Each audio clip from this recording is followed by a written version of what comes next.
ಇದು SS digital channel, Shri ಸುಮಂಗಲಿ digital channel. ನೀವು ನೋಡ್ತಾ ಇದ್ದೀರಿ ಸುದ್ದಿ ಸಮಯ, ಸ್ಥಳೀಯ ಸುದ್ದಿಗಳಿಗಾಗಿ. ಸುದ್ದಿ ಸಮಯದ ಪ್ರಾಯೋಜಕರು Mahalakshmi jewellers, gold hub, main road, Kalaburagi.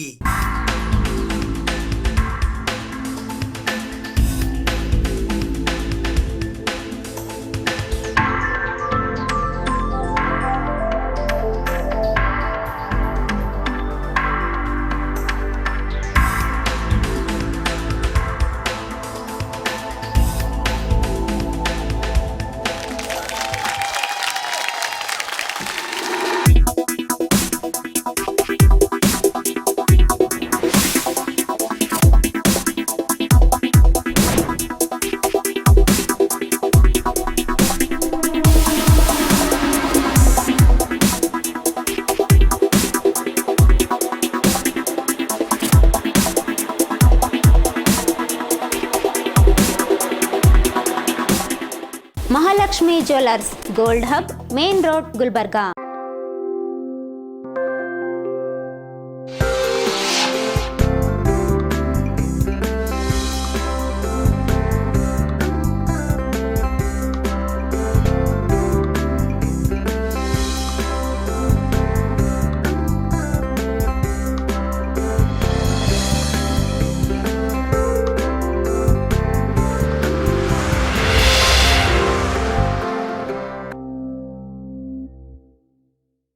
ಸುದ್ದಿ ಸಮಯಕ್ಕೆ ಸ್ವಾಗತ. ನಾನು RJ ಮಂಜು ಹಿರೋಳಿ. ಹೈದರಾಬಾದ್ ಕರ್ನಾಟಕ ಶಿಕ್ಷಣ ಸಂಸ್ಥೆಯ ಮಹಾದೇವಪ್ಪ ರಾಂಪುರೆ ವೈದ್ಯಕೀಯ ಮಹಾವಿದ್ಯಾಲಯದ ಆಡಿಟೋರಿಯಂನಲ್ಲಿ ಇಂದು ಹಿರಿಯ ಹೃದ್ರೋಗ ತಜ್ಞರಾದ ಪದ್ಮಶ್ರೀ ಡಾಕ್ಟರ್ CN ಮಂಜುನಾಥ್ ರವರು ಹೃದಯ ವೈಫಲ್ಯತೆಯ ವೈದ್ಯಕೀಯ ನಿರ್ವಹಣೆ ಕುರಿತು ಮಾಹಿತಿ ನೀಡಿದರು. ಹೈದರಾಬಾದ್ ಕರ್ನಾಟಕ ಶಿಕ್ಷಣ ಸಂಸ್ಥೆಯ ಮಹಾದೇವಪ್ಪ ರಾಂಪುರೆ ವೈದ್ಯಕೀಯ ಮಹಾವಿದ್ಯಾಲಯದ ವತಿಯಿಂದ ಹಿರಿಯ ಹೃದ್ರೋಗ ತಜ್ಞರು ಮತ್ತು ಬೆಂಗಳೂರು ಗ್ರಾಮಾಂತರ ಲೋಕಸಭೆ ಕ್ಷೇತ್ರದ ಸಂಸದರಾದ Padmashri doctor CN Manjunath, IMA ರಾಷ್ಟ್ರೀಯ ಅಧ್ಯಕ್ಷರಾದ ಡಾಕ್ಟರ್ ದಿಲೀಪ್ P ಭಾನುಶಾಲಿ ಹಾಗೂ IMA ಕರ್ನಾಟಕದ ಅಧ್ಯಕ್ಷರಾದ ಡಾಕ್ಟರ್ VV ಚಿನಿವಾಲ್ ಅವರಿಗಾಗಿ ಸನ್ಮಾನ ಸಮಾರಂಭವನ್ನು ದಿನಾಂಕ 3 ಮೇ 2025 ಬೆಳಗ್ಗೆ 9:30 ಗಂಟೆಗೆ BTGH ಆಡಿಟೋರಿಯಂನಲ್ಲಿ ಆಯೋಜಿಸಲಾಗಿತ್ತು.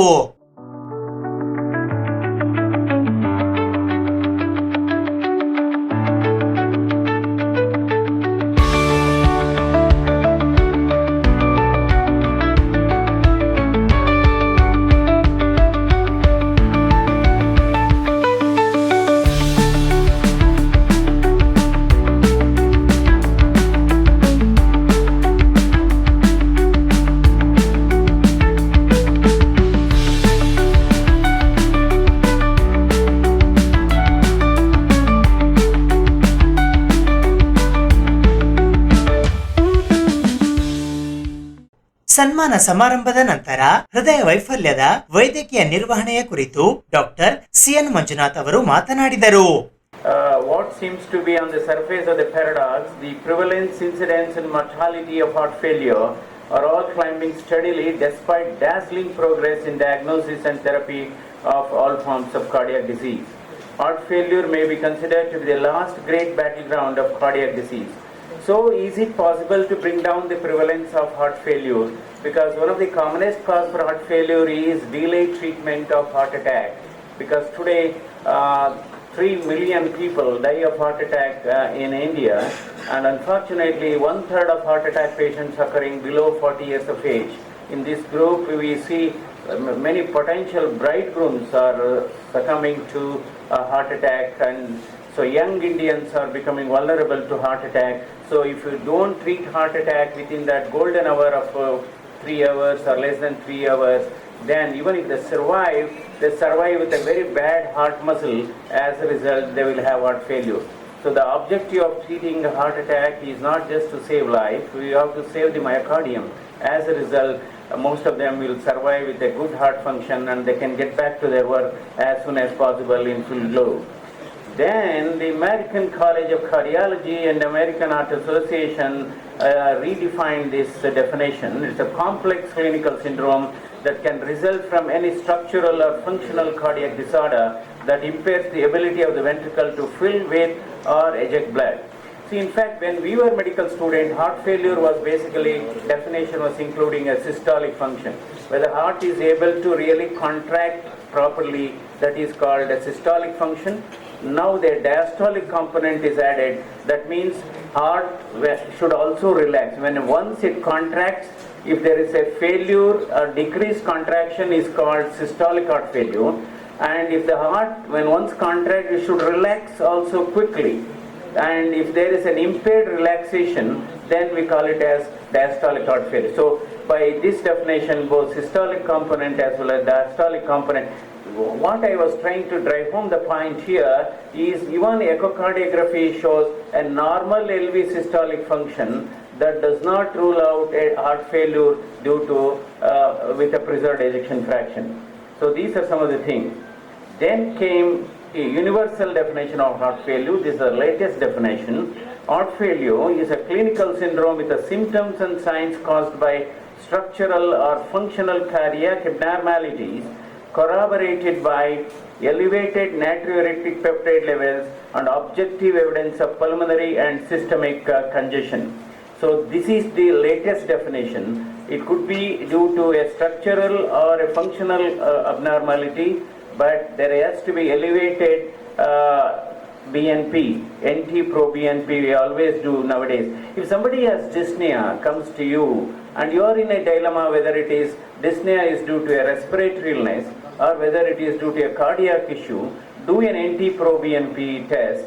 If NT-proBNP levels are high, then you are convinced it's a cardiac dyspnea and you have to treat accordingly. That's a very simplistic way of this thing. And pulmonary and systemic congestion. Pulmonary congestion means you will have crepitations, and systemic congestion means you have elevated JVP. I think today, in these days of explosion of technology, people have started forgetting the physical examination.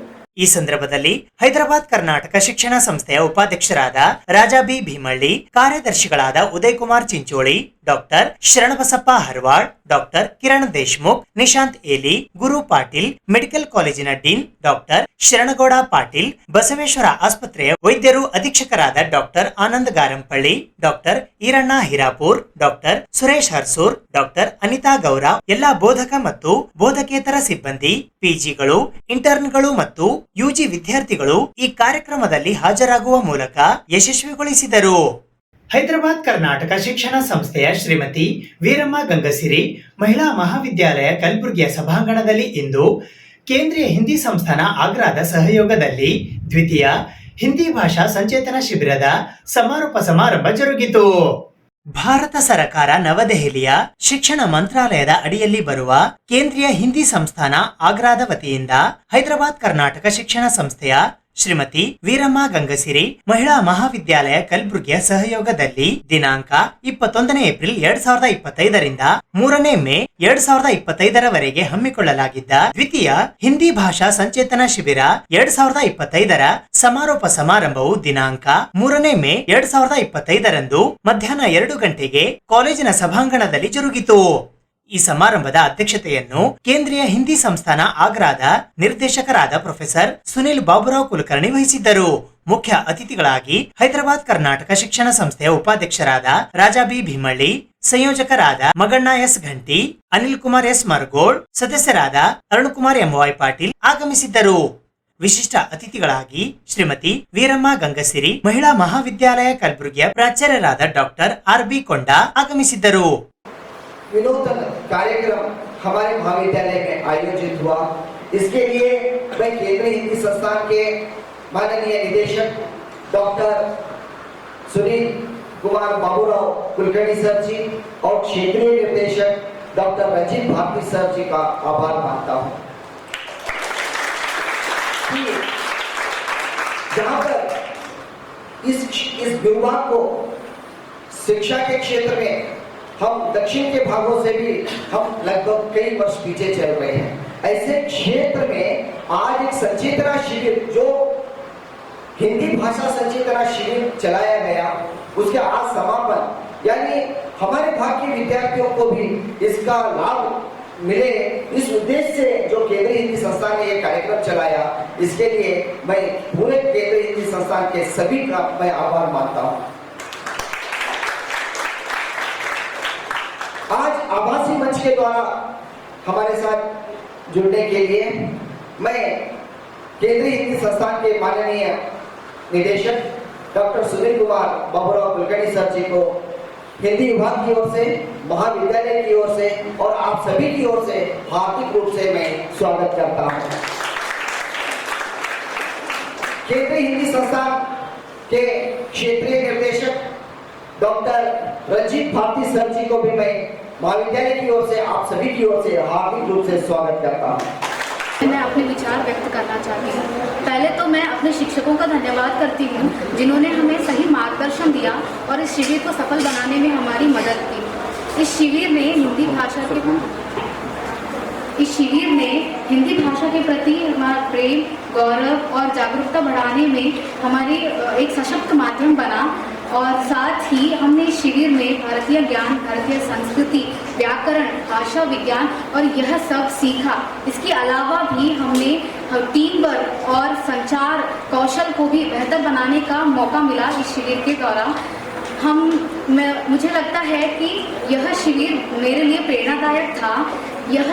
ऐसे शिविरों के कारण, ऐसे कार्यक्रमों के कारण हमारे अंदर की क्षमताओं को हम पहचान सकते हैं और आगे बढ़ सकते हैं। और मुझे उम्मीद है कि ऐसे कार्यक्रम हमारे क्षेत्र में और भी होंगे जिससे और भी विद्यार्थी बहुत कुछ सीख सके और अपनी क्षमताओं को और बेहतर बना सके। रंजीत भारती सर के निर्देशन ने और उनके ज्ञान ने हमें बहुत प्रेरणा दी है और वो हमारे लिए प्रेरणा का स्रोत रहा है। और प्रेमचंद सर के मेहनत और लगन के बिना यह शिविर सफल नहीं हो पाता। और डॉक्टर भावना शर्मा मैम, डॉक्टर योगेंद्र मिश्र सर और डॉक्टर दत्ता पाटिल सर, इन्होंने हमारे केवल शैक्षिक ज्ञान ही नहीं बल्कि हमारे भविष्य को लेकर भी हमारा मार्गदर्शन किया जिससे कि हम जीवन में आगे बढ़ सकते हैं। उन सभी का मैं दिल से धन्यवाद करती हूँ। ಈ ಸಮಾರಂಭದಲ್ಲಿ ಹಿಂದಿ ಭಾಷಾ ಶಿಬಿರ 2025ರ ಹಿಂದಿ ವಿಭಾಗದ ಸಹ ಸಂಯೋಜಕರಾದ ಡಾಕ್ಟರ್ ಪ್ರೇಮಚಂದ್ ಚೌಹಾಣ್, ಮೈಸೂರು ಕೇಂದ್ರದ ಡಾಕ್ಟರ್ ಯೋಗೇಂದ್ರ, ಸಂಯೋಜಿತ ಹಿಂದಿ ಭಾಷಾ ಸಂಚಿಕೆ 2025ರ ಮೈಸೂರು ಕೇಂದ್ರದ ಕ್ಷೇತ್ರೀಯ ನಿರ್ದೇಶಕರಾದ ಡಾಕ್ಟರ್ ರಣಜಿತ್ ಭಾರತಿ ಸೇರಿದಂತೆ ಇತರರು ಉಪಸ್ಥಿತರಿದ್ದರು. ಮಂಗಳೂರಿನ ಹಿಂದೂ ಕಾರ್ಯಕರ್ತ ಸುಹಾಸ್ ಶೆಟ್ಟಿಯವರ ಹತ್ಯೆಯನ್ನ ಖಂಡಿಸಿ ಹಿಂದೂ ಜಾಗೃತಿ ಸೇನೆ ಕಲಬುರಗಿ ಜಿಲ್ಲಾ ಘಟಕದ ವತಿಯಿಂದ ಇಂದು ಪ್ರತಿಭಟನೆ ನಡೆಸಲಾಯಿತು. ಮಂಗಳೂರಿನ ಹಿಂದೂ ಕಾರ್ಯಕರ್ತ ಸುಹಾಸ್ ಶೆಟ್ಟಿಯವರ ಹತ್ಯೆಯನ್ನು ಖಂಡಿಸಿ ಹಿಂದೂ ಜಾಗೃತಿ ಸೇನೆ ಕಲಬುರಗಿ ಜಿಲ್ಲಾ ಘಟಕದ ವತಿಯಿಂದ ಇಂದು ಕಲಬುರಗಿ ನಗರದ ಜಿಲ್ಲಾಧಿಕಾರಿಗಳ ಕಚೇರಿಯ ಎದುರು ಪ್ರತಿಭಟನೆ ನಡೆಸುವ ಮೂಲಕ ಕೇಂದ್ರ ಗೃಹ ಸಚಿವರಾದ ಅಮಿತ್ ಶಾ ಅವರಿಗೆ ಮನವಿ ಪತ್ರವನ್ನ ಸಲ್ಲಿಸಲಾಯಿತು.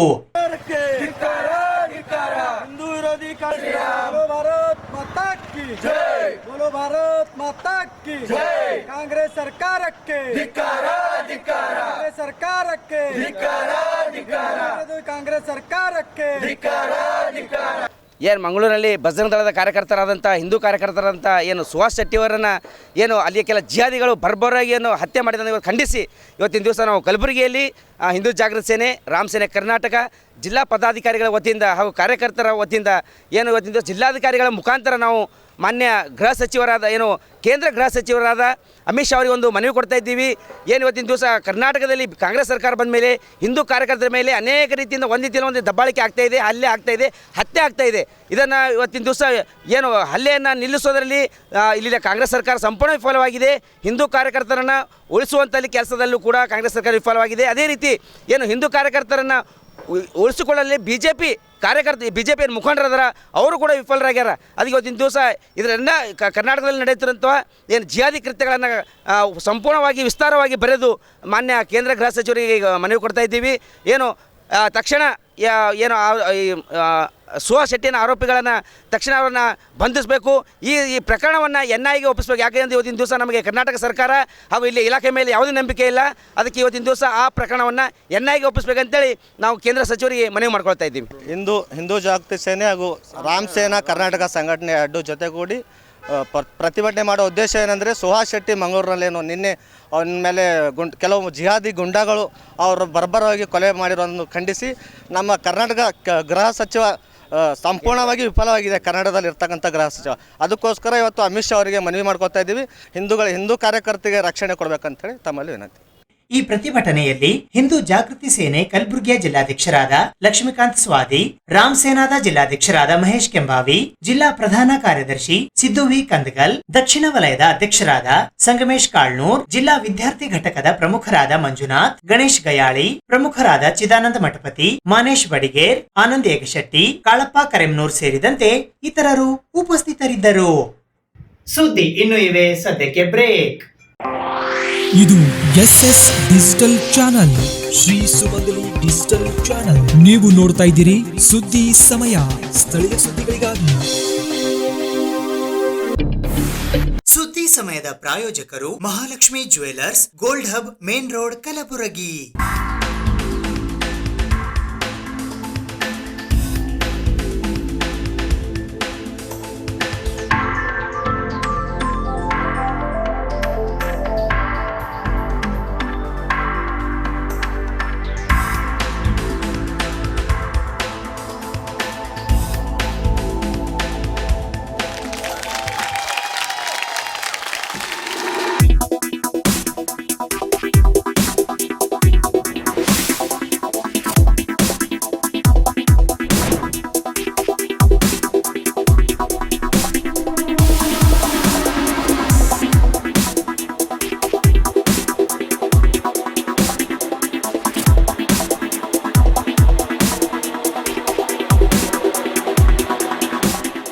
Mahalakshmi jewellers, gold hub, main road, Gulbarga.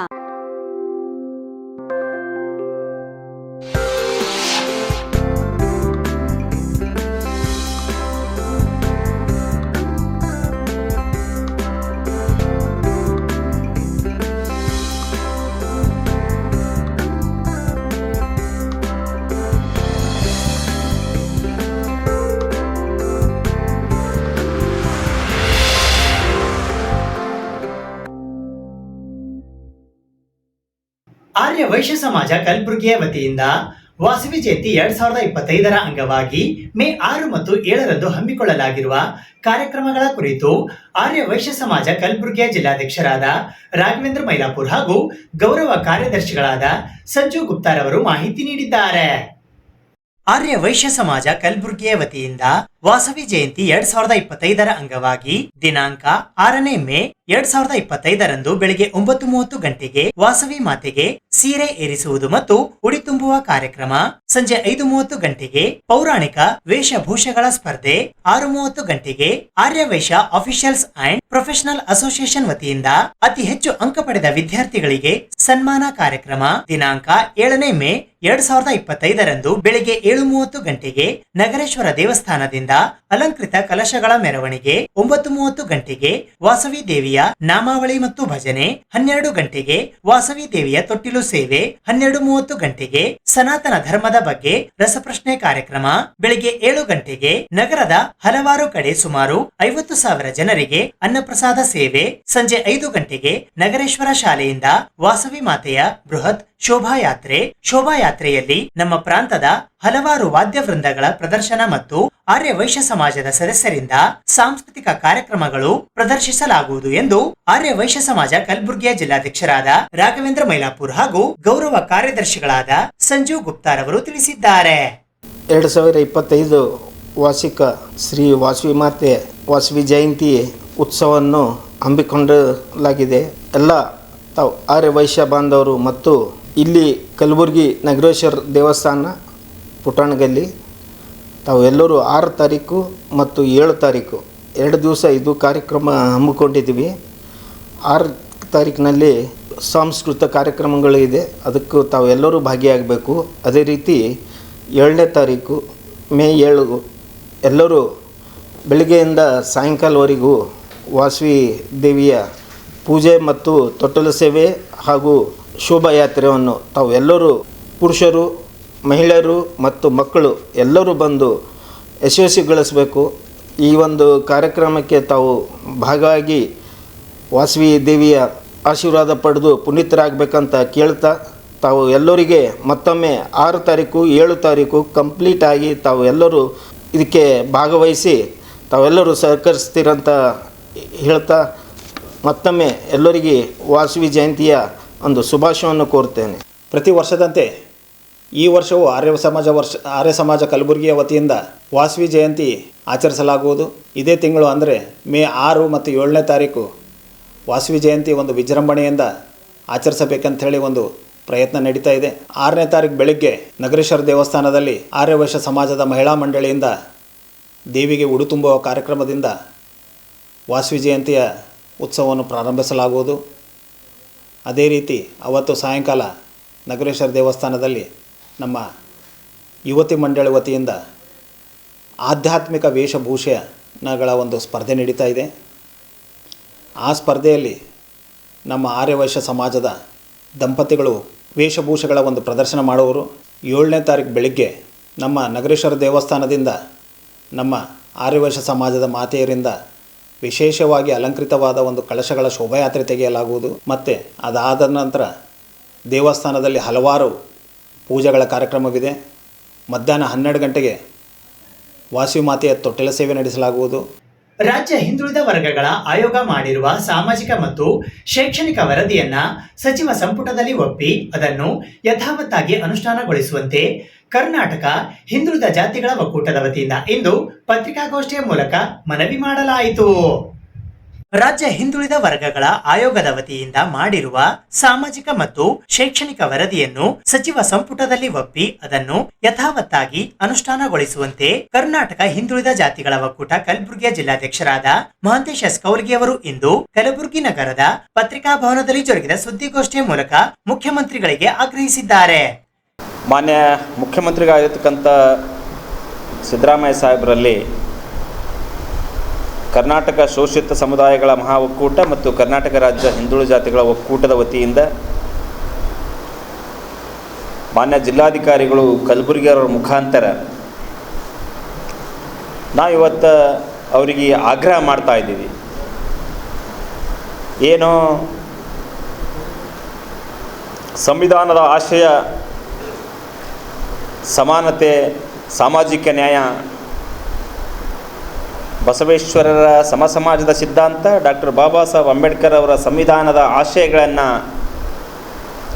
ಇವತ್ತಿನ ದಿವಸ ಈಡೇರಿಸುವಲ್ಲಿ ದೃಢ ಹೆಜ್ಜೆಯನ್ನು ಇಟ್ಟಿರ್ತಕ್ಕಂಥ ಮಾನ್ಯ ಮುಖ್ಯಮಂತ್ರಿಗಳಾದಂಥ ಸಿದ್ದರಾಮಯ್ಯ ಸಾಹೇಬರಲ್ಲಿ ನಮ್ಮ ಮನವಿ ಏನಂದರೆ, ನಮ್ಮ ಹಕ್ಕೊತ್ತಾಯ ಏನಂದರೆ, ಏನು ಇವತ್ತು ಈ ರಾಜ್ಯದಲ್ಲಿ ಎಲ್ಲ ಜಾತಿ ಜನಾಂಗದವರು ಸಮಾನವಾಗಿರಬೇಕು, ಆರ್ಥಿಕವಾಗಿ, ಸಾಮಾಜಿಕವಾಗಿ, ಶೈಕ್ಷಣಿಕ ಅವಕಾಶಗಳನ್ನು ಎಲ್ಲರೂ ಸರಿಸಮಾನವಾಗಿ ಹಂಚಿಕೆಯಾಗಬೇಕು.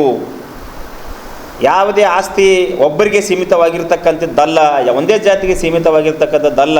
ಈ ರಾಜ್ಯ ಎಲ್ಲ ಜಾತಿ ಜನಾಂಗದವರ ಸಮಾನ ಹಂಚಿಕೆ ಆಗಬೇಕು ಅನ್ನೋ ಕಾರಣಕ್ಕಾಗಿ ಅವರು 1993ನೇ ಇಸ್ವಿಯಲ್ಲಿ ಈ ರಾಜ್ಯದಲ್ಲಿ ಜಾತಿವಾರು ಜನಗಣತಿ ಆಗಬೇಕು ಅಂತೇಳಿ ಅವತ್ತಿನ ದಿವಸ 2 ಕೋಟಿ ರೂಪಾಯಿ ಮೀಸಲಾತಿಯನ್ನು ಇಟ್ಟಿರ್ತಕ್ಕಂಥದ್ದಿದೆ. ಅದಾದ ಮೇಲೆ ಬಂದಿರತಕ್ಕಂಥ ಸರ್ಕಾರಗಳು ಈ ಗಣತಿಯ ಬಗ್ಗೆ, ಈ ಸರ್ವೆ ಬಗ್ಗೆ, ಸಮೀಕ್ಷೆಯ ಬಗ್ಗೆ ಚಕಾರ ಎತ್ತಿರಲಿಲ್ಲ.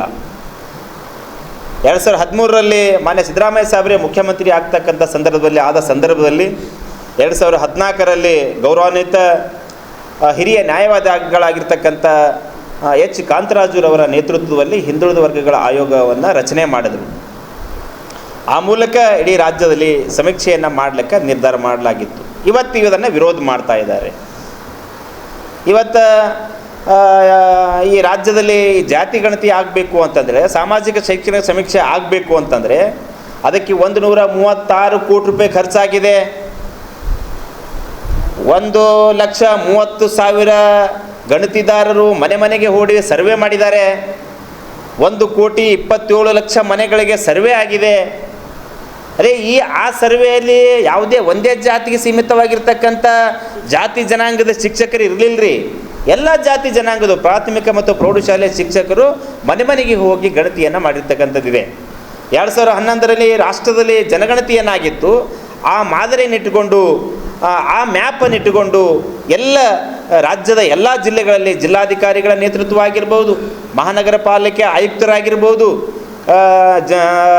ADC ಆಗಿರ್ಬೋದು, AC ಅವರಾಗಿರ್ಬೋದು, ಜಿಲ್ಲಾ ಸಮಾಜ ಕಲ್ಯಾಣ ಅಧಿಕಾರಿಗಳಾಗಿರ್ಬೋದು, ತಹಸೀಲ್ದಾರರಾಗಿರ್ಬೋದು, ಇವರೆಲ್ಲ ಸಮೀಕ್ಷಾ ಅಧಿಕಾರಿಗಳಾಗಿರ್ಬೋದು, ಎಲ್ಲ ಎಕ್ಸ್ಪರ್ಟ್ಸ್ಗಳಾಗಿರ್ಬೋದು, ಈ ಎಲ್ಲರನ್ನು ಒಳಗೊಂಡು ಇವತ್ತಿನ ದಿವಸ ಈ ಸಮೀಕ್ಷೆ ಆಗಿದೆ.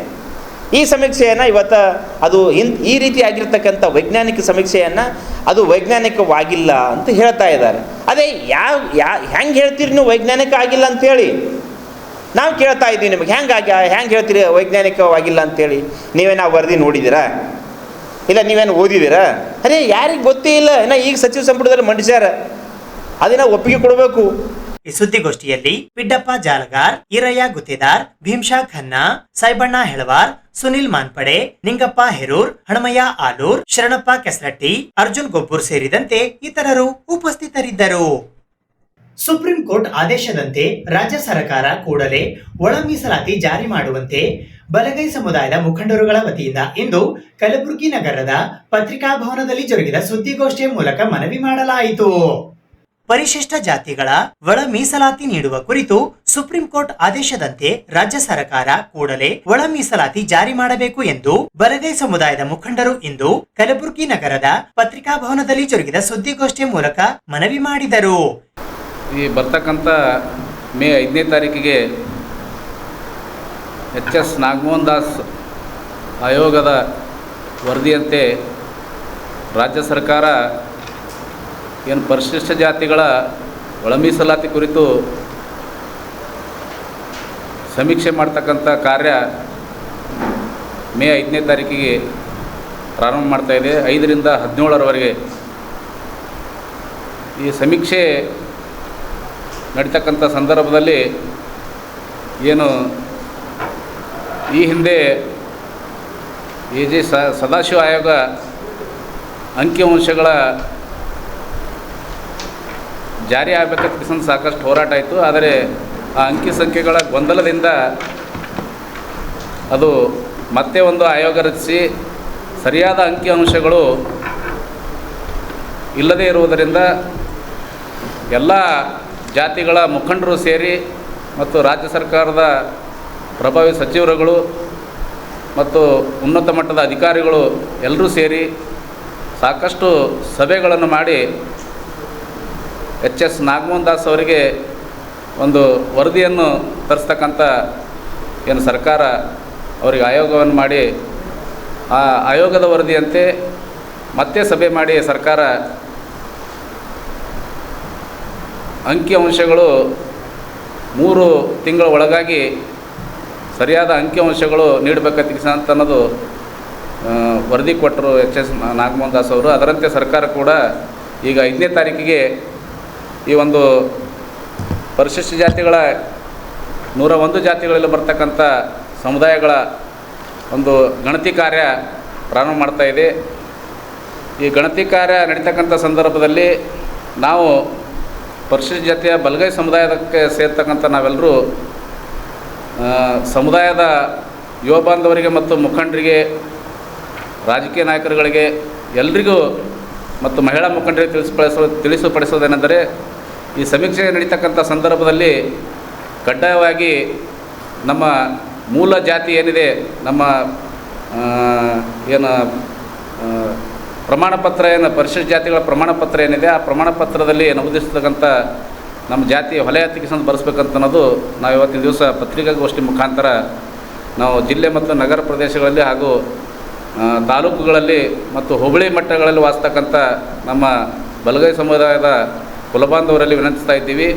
ಅದೇ ರೀತಿ ಈ ಗಣತಿ ನಡೀತಕ್ಕಂಥ ಏನು ಸಮೀಕ್ಷೆ ನಡೀತಕ್ಕಂಥ ಸಂದರ್ಭದಲ್ಲಿ ಸಮೀಕ್ಷೆ ಮಾಡ್ತಕ್ಕಂಥ ಏನು ಸರ್ಕಾರ ನೇಮಕ ಮಾಡಿದೆ ಸಮೀಕ್ಷೆ ಮಾಡ್ತಕ್ಕಂಥ ಸಮೀಕ್ಷೆಗಾರರಿಗೆ ನಾವು ವಿನಂತಿ ಮಾಡ್ಕೊಳ್ತಾ ಇದ್ದೀವಿ, ಯಾವುದೇ ಮನೆ ತಪ್ಪದೆ ಹಾಗೆ ಪ್ರತಿಯೊಂದು ಮನೆಯ ಸಮೀಕ್ಷೆ ಮಾಡಿ ಯಾವುದೇ ರೀತಿ ತಾರತಮ್ಯ ಹಾಗೂ ಯಾವುದೇ ಮನೆ ತಪ್ಪದೆ ಹಾಗೆ ನೋಡ್ಕೊಳ್ಬೇಕು ಮತ್ತು ಸರಿಯಾದ ಪಕ್ಷಪಾತ ಇಲ್ಲದೆ ಈ ಗಣತಿಯನ್ನು ಮಾಡಿ ಸರ್ಕಾರಕ್ಕೆ ವರದಿ ಸಲ್ಲಿಸಬೇಕು. ಮತ್ತು ಗಣತಿ ನಡೀತಕ್ಕಂಥ ಸಂದರ್ಭದಲ್ಲಿ ಯುವ ಬಾಂಧವರು ಹೆಚ್ಚಿನ ಸಂಖ್ಯೆಯಲ್ಲಿ ಗಣತಿದಾರರಿಗೆ ಸಹಕಾರ ನೀಡಿ ಈ ಗಣತಿ ಕಾರ್ಯದಲ್ಲಿ ನಾವೆಲ್ಲರೂ ಕೂಡ ಭಾಗವಹಿಸಿ ಸರ್ಕಾರಕ್ಕೆ ಸರಿಯಾದ ಒಂದು ಅಂಕಿಅಂಶಗಳು ಮುಟ್ತಕ್ಕಂಥ ಕೆಲಸ ನಮ್ಮೆಲ್ಲ ಕುಲಬಾಂಧವರು ಮಾಡಬೇಕಂತ ಅನ್ನೋದು ಇವತ್ತಿನ ದಿವಸ ನಾವು ಪತ್ರಿಕಾಗೋಷ್ಠಿ ಮುಖಾಂತರ ನಾವು ಆಗ್ರಹ ಮಾಡ್ತಾಯಿದ್ದೀವಿ. ಅತ್ಯಂತ ಪಾರದರ್ಶಕತೆಯಿಂದ ಈ ಸಮೀಕ್ಷೆಯನ್ನು ಆಗಬೇಕಂತಕ್ಕಂಥದ್ದು ಆಗ್ರಹ ನಾವು ಮಾಡ್ತಾಯಿದ್ದೀವಿ. ಮತ್ತು ಇನ್ನೊಂದು ಏನಂತಂದರೆ ಈಗಾಗಲೇ ನಡೀತಿರ್ತಕ್ಕಂಥ ಸಮೀಕ್ಷೆಗಳ ಅತ್ಯಂತ ಗೊಂದಲಗಳನ್ನು ಸೃಷ್ಟಿಯಾಗಿರ್ತಕ್ಕಂಥದ್ದು. ಅವು ಯಾವುದೇ ರೀತಿ ಗೊಂದಲ ಆಗದೇ ಇರತಕ್ಕಂಥ ರೀತಿಯಲ್ಲಿ ಸರ್ಕಾರ ಕೂಡ ಅದರಲ್ಲಿ ಗಮನ ಹರಿಸಬೇಕು ಅಂತೇಳಿ ನಮ್ಮದು ಒಂದು ಬೇಡಿಕೆ ಇದೆ. ಯಾಕಂದರೆ ಒಂದು ಸಮೀಕ್ಷೆ ನಡಿಬೇಕಾದ್ರೆ ಸರ್ಕಾರದ ಅತ್ಯಂತ ದುಡ್ಡು ಖರ್ಚು ಮಾಡ್ತಕ್ಕಂಥದ್ದು ಇದೆ. ಅವು ಅಷ್ಟು ದುಡ್ಡು ಸಂಗ್ರಹ ಮಾಡಿ ಖರ್ಚು ಮಾಡಿ ಇವತ್ತು ಜನಸಂಖ್ಯೆಗೆ ಅನುಗುಣವಾಗಿ ಮೀಸಲಾತಿಯನ್ನು ಕೊಡ್ತಕ್ಕಂಥ ಕೆಲಸದಲ್ಲಿ ಸರ್ಕಾರ ಕೈಗೊಂಡಿರೋದ್ರಿಂದ ಅದಕ್ಕೆ ಆ ರೀತಿ ಮತ್ತೊಂದು ಗೊಂದಲಕ್ಕೆ ಯಾವುದೋ ಎಡೆ ಮಾಡಿಕೊಡ್ದೇ ಸರ್ಕಾರ ಭಾಳ ಗಂಭೀರವಾಗಿ ಪರಿಗಣಿಸ್ಬೇಕಂತಕ್ಕಂಥದ್ದು ಆಗ್ರಹ ನಮ್ಮದಿದೆ. ಮತ್ತು ನಮ್ಮ ಪರಿಶಿಷ್ಟ ಜಾತಿಯ ನಮ್ಮ ವಲಯ ಸಮುದಾಯ ಕುಲ ಬಾಂಧವರಿಗೆ ನಾವು ಹೇಳ್ತಾ ಇದ್ದೀವಿ, ಯಾಕಂದರೆ ನಮ್ಮ ಪೀಳಿಗೆ ಆಗಿರ್ಬೋದು, ಮುಂದಿನ ಪೀಳಿಗೆಗೆ ನಮ್ಮ ಸಮುದಾಯಕ್ಕೆ ಯಾವುದೇ ರೀತಿ ಅನ್ಯಾಯ ಆಗಬಾರ್ದು ಅಂತಕ್ಕಂಥ ದೃಷ್ಟಿಕೋನದಿಂದ ನಾವು ನಮ್ಮ ಸಮುದಾಯದ ಯುವ ಮುಖಂಡರಿಗೆ ಮತ್ತು ರಾಜಕೀಯ ಮುಖಂಡರಿಗೆ ಮತ್ತು ಎಲ್ಲ ವರ್ಗದ ಎಲ್ಲ ನಮ್ಮ ಕುಲ ಬಾಂಧವರಲ್ಲಿ ಬೇರೆ ಬೇರೆ ವರ್ಗದಲ್ಲಿ ಏನು ಕೆಲಸ ಮಾಡ್ತಿರ್ತಾರೆ ಎಲ್ಲರೂ ಇದಕ್ಕೆ ಭಾಳ ಅತ್ಯಂತ ಗಮನ ಹರಿಸಿ ಏನು ಸಮೀಕ್ಷೆಗಾರರು ತಮ್ಮ ಮನೆ ಮನೆಗೆ ಭೇಟಿ ಬಂದಾಗ ತಮ್ಮ ಬಡಾವಣೆಗೆ ಜಿಲ್ಲೆ ಮತ್ತು ತಾಲೂಕು ಹೋಬಳಿ ಮಟ್ಟದಲ್ಲಿ ಏನು ಬರ್ತಾರೆ ಆಯಾ ಭಾಗದ ಮುಖಂಡರುಗಳು ಅಲ್ಲಿಂದ ಯುವ ಕುಲ ಬಾಂಧವರು ಭಾಳ ಗಂಭೀರ ಮತ್ತು ಭಾಳ ಜವಾಬ್ದಾರಿಯಿಂದ ತಾವು ಆ ಸಮೀಕ್ಷೆಗಾರರು ಬಂದಂಥ ಸಂದರ್ಭದಲ್ಲಿ ಪ್ರತಿ ಮನೆಗೂ ಅವರಿಗೆ ಭೇಟಿ ಮಾಡಿಸಿ ಯಾವುದೇ ಮನೆಯನ್ನು ತಪ್ಪಲಾರ್ದಂಗೆ, ಯಾಕಂದರೆ ಬೇರೆ ಬೇರೆ ದುಡಿಲಿಕ್ಕೆ ಬೇರೆ ಕಡೆ ಹೋಗಿರ್ತಕ್ಕಂಥ ಸಂದರ್ಭಗಳು ಇವತ್ತು ನಾವು ಹಳ್ಳಿ ಪ್ರದೇಶದಲ್ಲಿ ನೋಡ್ತಾ ಇದ್ದೀವಿ. ಆರು ಯಾವುದೂ ಕೂಡ ತಪ್ಪಲಾರ್ದಂಗೆ ಯಾರಿಗೂ ಕೂಡ ಅನ್ಯಾಯ ಆಗದೇ ಇರೋ ರೀತಿಯಲ್ಲಿ ಇವತ್ತು ನಮ್ಮ ಕುಲ ಬಾಂಧವರು ಕೆಲಸ ಮಾಡಬೇಕಾಗಿದೆ. ಎದುರು ನಿಂತು ಅವರು ಸಮೀಕ್ಷೆಗಾರರಿಗೆ ಅವರು ನಮ್ಮ ಗಣತಿಯ ಬಗ್ಗೆ ಅಂದರೆ ನಮ್ಮ ಜಾತಿಯ ಬಗ್ಗೆ ಮೂಲ ಜಾತಿ ಏನಿದೆ ನಮ್ಮ ವಲಯ ಸಮುದಾಯ ಅಂತೇಳಿ ಕಡ್ಡಾಯವಾಗಿ ಬರ್ಸಕ್ಕಂಥ ಕೆಲಸದಲ್ಲಿ ಕುಲ ಬಾಂಧವರು ತೊಡಗಿಸ್ಕೊಳ್ಬೇಕು ಮತ್ತು ಅವರಿಗೆ ಸಹಕಾರವನ್ನು ಕೊಡಬೇಕಂತಕ್ಕಂಥದ್ದು ಆಗ್ರಹವನ್ನು ಇಟ್ಕೊಂಡು ಇವತ್ತು ನಾವು ಪತ್ರಿಕಾಗೋಷ್ಠಿಯನ್ನು ಮಾಡ್ತಾ ಇದ್ದೀವಿ. ಈ ಸುದ್ದಿಗೋಷ್ಠಿಯಲ್ಲಿ ಬಲಗೈ ಸಮುದಾಯದ ಮುಖಂಡರುಗಳಾದ ಸಂತೋಷ್ ಮೇಲ್ಮನಿ, ದೇವೇಂದ್ರ ಸಿನ್ನೂರ್, ಹನುಮಂತ್ ಇಟಗಿ, ದಿನೇಶ್ ದೊಡ್ಡಮನಿ ಉಪಸ್ಥಿತರಿದ್ದರು. ಇದು ಇವತ್ತಿನ ಸುದ್ದಿ ಸಮಯ. ಸ್ಥಳೀಯ ಸುದ್ದಿಗಳಿಗಾಗಿ ನೋಡ್ತಾ ಇರಿ ಸುದ್ದಿ ಸಮಯ. ನಿಮ್ಮ ನೆಚ್ಚಿನ ಸುದ್ದಿ ಸಮಯವನ್ನು ಡೆನ್ ಸೆಟ್ ಆಫ್ ಬಾಕ್ಸ್ ನ ಚಾನೆಲ್ ಸಂಖ್ಯೆ 746ರಲ್ಲಿ ಪ್ರತಿದಿನ ರಾತ್ರಿ 9 ಗಂಟೆಗೆ, ಮರುಪ್ರಸಾರ ರಾತ್ರಿ 10 ಗಂಟೆಗೆ ಮತ್ತು ಮರುದಿನ ಬೆಳಿಗ್ಗೆ 8 ಗಂಟೆ ಮತ್ತು 9 ಗಂಟೆಗೆ ವೀಕ್ಷಿಸಬಹುದು. ಇದು SS ಡಿಜಿಟಲ್ ಚಾನಲ್, ಶ್ರೀ ಸುಮಂಗಲಿ ಡಿಜಿಟಲ್ ಚಾನಲ್. ನೀವು ನೋಡ್ತಾ ಇದ್ದೀರಿ ಸುದ್ದಿ ಸಮಯ, ಸ್ಥಳೀಯ ಸುದ್ದಿಗಳಿಗಾಗಿ. ಸುದ್ದಿ ಸಮಯದ ಪ್ರಾಯೋಜಕರು Mahalakshmi jewellers, gold hub, main road, Kalaburagi.